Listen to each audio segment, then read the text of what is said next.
I'm up here in the top of the ceiling right now in the collar ties, trying to sand off the worst, most rough, splintery kind of grain on these beams.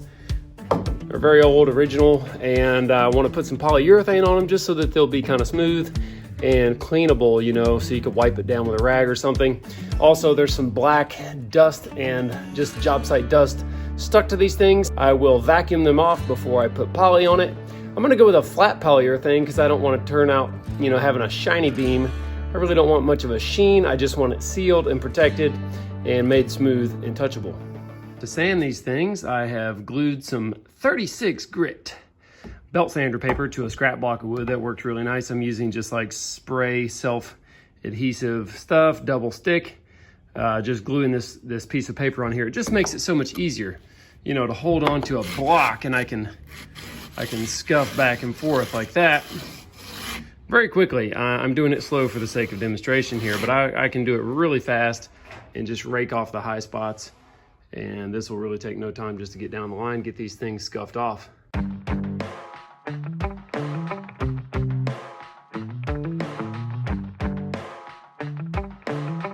As you may have noticed, that was a very dirty job.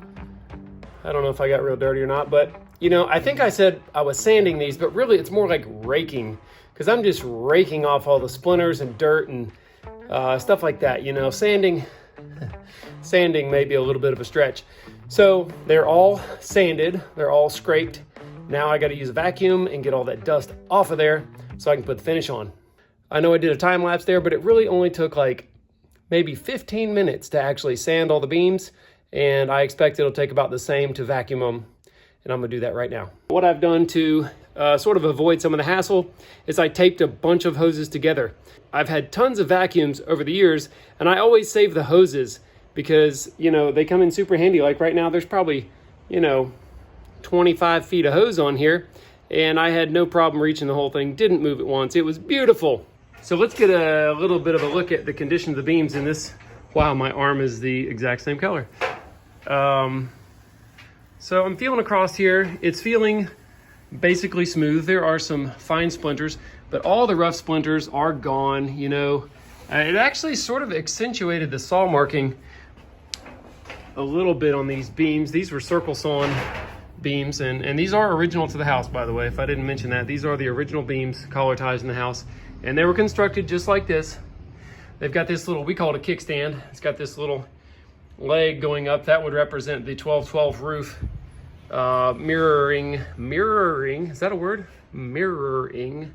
It mirrors the 12-12 on the other side, but since this is a dormer here, you can see it shifts out there to like a 6-12 roof. This is where the 12-12 would have been if it was there. You can see it lines up down there with the end of the gable end. So anyway, these are ready for some polyurethane. I'm gonna use up all the old junk poly that I got left for starters, because this is gonna soak in, and then I'll use a nice flat coat of a higher quality polyurethane on the finish coat. I am putting it on liberally. I mean, there is a lot of poly going on here, and it kind of goes on a little milky here. You know, and I'm not being super careful because this ceiling is going to get painted, and I want to mention that I'm doing all this stuff up high early in the finishing stages because I want to get the scaffolding down and out of here. You know, I'm dripping a bunch of polyurethane on everything. I really don't care. Kind of doing it sloppy because I can do it fast, and I don't really care if a lot drips on the floor because there's no finished floor. So anybody that is going to be doing anything like this, I would recommend do this before you get any finished materials on the floor. Do it before you finish your painting anywhere else. You know, this is a good time to be doing this where you don't have a lot of other things you have to tape off or cover. I do have to be careful not to flick stuff onto the windows. I'm really careful with the way I use my brush around the windows. While that's drying up, I'm going to grab my can of putty here and a little knife, and I'm going to start filling nail holes. All the nail holes in the ceiling. Yeah, it's a lot.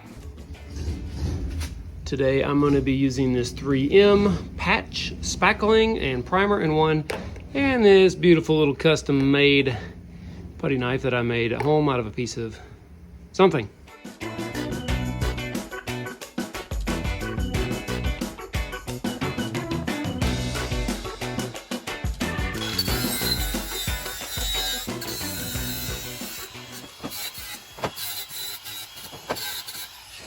I went and visited my buddy Martin DeBoard here in Bryson City. He's a machinist.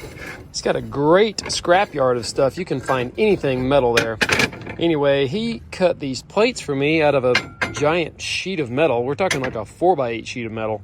But anyway, he plasma cut these out and then sheared them off to length and punched some holes in here for me. I'm going to bolt these onto the side of my collar ties there where I have a connection.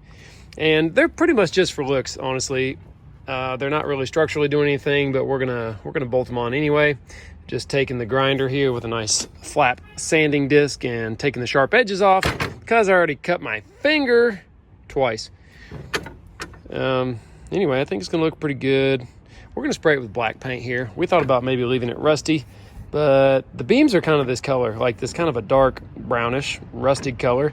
So they wouldn't stand out very much if they were left rusted. So we're going to shoot them black. Maybe they'll kind of stand out a little more as a feature, kind of be beautiful there.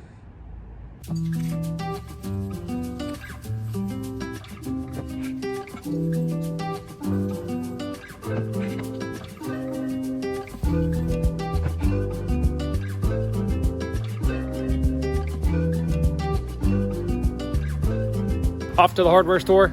I've got to get some bolts that I can put in these things. They have to be less than 4 inches because otherwise it would stick out the back side. Got all my metal plates here. The paint's dried up, ready to bolt on. I'm going to climb up on the scaffolding with a drill and some bolts and get to it.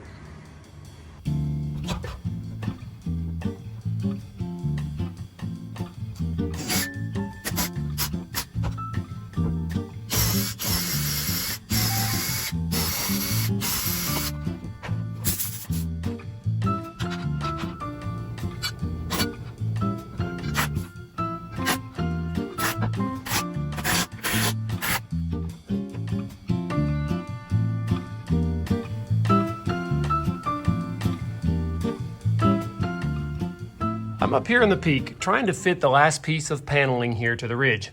What's kind of tricky about this is that the ridge is a little bit snaky and it's not a consistent rip. As a matter of fact, it varies greatly in a very short distance. At every 2 feet, I will take a width measurement and I will mark those on the board down in their exact positions so that in essence, I can follow the curve or the bend or whatever it is, the irregularity. I can follow it very closely with relative ease and just cut point to point. Even though it's curved or crooked looking, it will fit right. So that's what I'm doing. I've been using this piece of wood with a 45-degree angle cut on it to hold up to the ceiling and make a pencil mark right there at the point where it contacts the wood on the other surface. So I use a block, I make a mark, that is the absolute bottom face of my material. That gives me a precise place to measure to. So I have marked that in every location. Then I simply transferred those measurements. I took a measurement on that end, took a measurement right here on the left side of the beam cutout, that's a notch. I took a measurement on the right side of the cutout. I measured over to the next rafter, 18 inches. Marked a measurement there, and then of course at the very end I marked a measurement. These are all different numbers. Not one of them was the same. So this line just connects point to point to point to point, and with any luck it should fit first try. There's my piece all cut out. You can see I've back beveled all my cuts so that the only point contacting the other roof surface is going to be the face of the board. If I have to make an adjustment, I can easily do it with a knife or a hand plane because it's a very narrow, thin edge and easy to trim or adjust.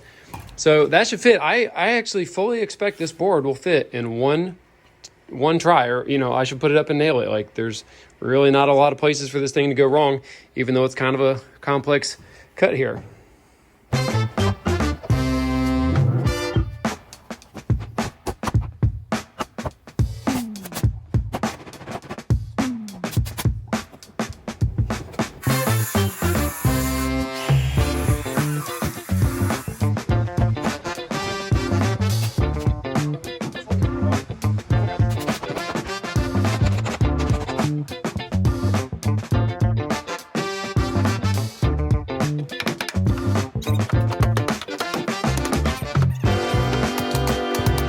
I'd shoot it. Good? Yep. No air. You wouldn't believe how much this happens. Oh man. You're up in some awkward spot holding something and you're trying to get it fast and then you finally get it just right guess what? Gun won't shoot. You're either out of nails or the air compressor tripped the breaker 15 minutes ago and you didn't know it until the air is all gone and the stupid thing won't turn on. And reset. There we go.